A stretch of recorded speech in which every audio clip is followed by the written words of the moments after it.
You ever witness a moment so pure it flips your whole world upside down?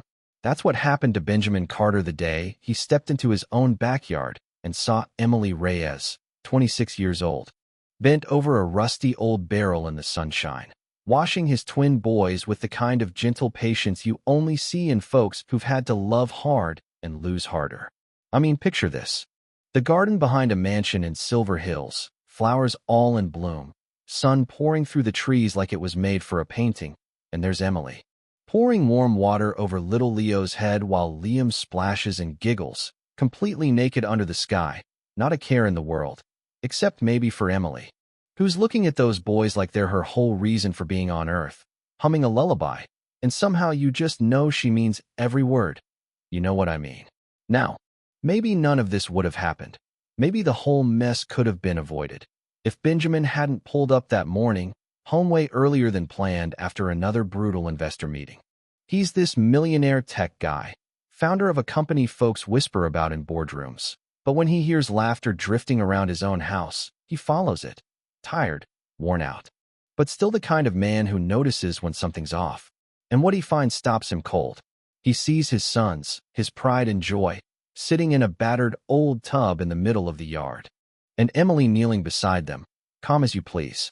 Benjamin's face goes red with anger, like, really red, and before anyone knows what's happening, he stormed across the yard, yelling, "What the hell are you doing with my kids?" The words come out sharp, like he's used to being obeyed, and for a second it's like the world stands still. Emily almost drops Leo, both kids start crying, and she's there, arms around them, trying to explain. She says the water's been shut off, that she carried clean water from the neighbors just so they wouldn't get rashes. But Benjamin's not hearing any of it. He tells her to pack her things and get out, right then and there. No second chances, no thank you for caring. Just done. Emily's left standing in the garden, hands empty, heart breaking, tears sliding into the soil by the barrel that's still warm from the sun. She runs to her tiny room, grabs her old cardboard suitcase, and goes to say goodbye to the twins, but they're already inside. All she can do is touch that metal tub, thinking of all the times she'd used it, all the times nobody noticed her. That's when Harold, the old gardener, comes up. He's seen it all, been working for Benjamin for years. He takes off his hat, voice soft, says, "This is so unfair, Emily." He's the only one who treats her like a person, not a problem. Tells her the boss isn't thinking straight. Life's all upside down since the company tanked and his wife took off. Emily's shaking, says she just wanted to bathe the boys. Didn't mean any harm. And Harold, bless him, says she's the best thing that ever happened to those twins. "You made this house a home," he tells her. And for a minute, Emily almost believes him. Emily finds herself at Mrs. Altha's house down the block, suitcase in her lap, face calm but hollow. Mrs. Altha doesn't ask questions, just pours her tea and tells her to stay as long as she needs. Emily thinks back, 15 years old when her parents died, 3 siblings to care for, wound up as her older sister's housemaid for nothing but a roof and a daily reminder she wasn't wanted. When things got really bad, she ran.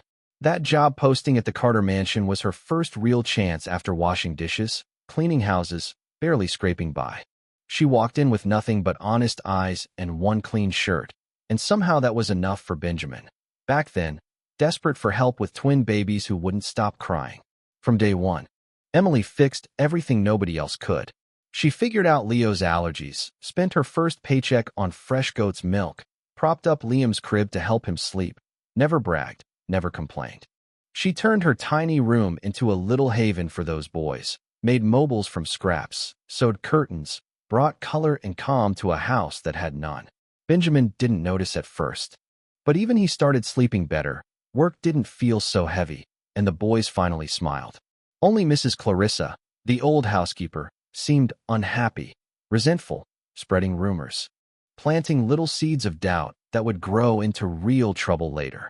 3 days after Emily left, Benjamin's perfect world fell apart. The twins wouldn't stop screaming, nannies came and went. Nobody could comfort them, not even the strictest, most professional candidates money could buy. Diaper rashes, lost weight, no more laughter, just hollow eyes and endless crying. In desperation, Benjamin calls Dr. Felix Rivera, the pediatrician who's known the boy since birth. The doctor looks him straight in the eye and says, "Benjamin, this is separation anxiety. Your kids are grieving. You took away the only person who made them feel safe." Benjamin can't argue. He just sits there, remembering all the things he missed, the love he didn't see. The house grows colder. Benjamin can barely function. The company's in shambles, and he's running on fumes. Harold, who's always watching, finally steps in, tells Benjamin he was wrong to fire Emily. She changed your life and theirs, whether you want to admit it or not. And then Harold reminds Benjamin of his own childhood, bathing under an outdoor faucet at his grandmother's. Love isn't about the tub. It's about who's there, making you feel safe. Go apologize, Harold says, before it's too late. Pride's a hard thing to swallow, but Benjamin can't ignore the truth. His boys are sick, and only Emily can heal what's broken. He walks down the street to Mrs. Alpha's house, each step heavier than the last. When Mrs. Alpha opens the door, she stares him down, asks if he's come to buy forgiveness. Benjamin, humbled, says he's come to apologize, to beg for a second chance, not for himself, but for Leo and Liam. He finds Emily in the backyard, surrounded by children, her face tired but strong.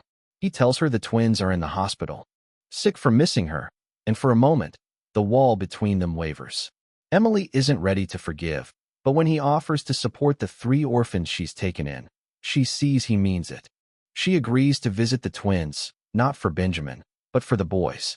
At the hospital, when Emily enters the room, the twins wake up and see her, and it's like the whole world comes back into focus.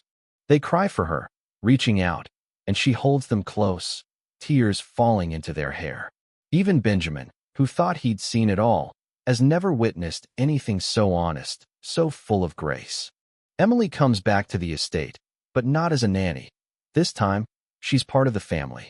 Benjamin keeps his word, gives her a home for the children she's taken in, and slowly, over quiet dinners, shared chores, and late-night talks, they all start healing together. There's no grand romance, just daily kindness. A family built from pieces, learning to love again.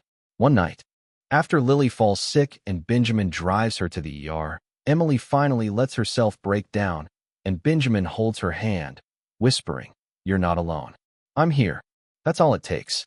The fear fades, the kids start calling them a family, and together they build something new. There's a quiet ceremony in the garden, all the children in white, Emily in a simple dress, Benjamin tucking a flower in her hair, promising only to listen and hold her hand when she needs it. No big words, no show, just peace. A year later, Emily is pregnant, and when their daughter is born, they name her Hope. Emily bathes Hope in that same metal tub, and what once symbolized judgment now means redemption. The house, once so cold, is always full of music, laughter, and life. Benjamin learns to cook, reads bedtime stories. The kids grow and chase dreams, but every night they return to the same long table, holding hands, grateful for every second chance they've been given. 10 years go by. The kids grow up, dreams shift, but the love stays, messy, imperfect, real. Emily, now with silver in her hair, sits under the old tree, Hope beside her, watching the sunset. When Hope asks if love is enough to make you whole, Emily says, "The more you give, the fuller it gets."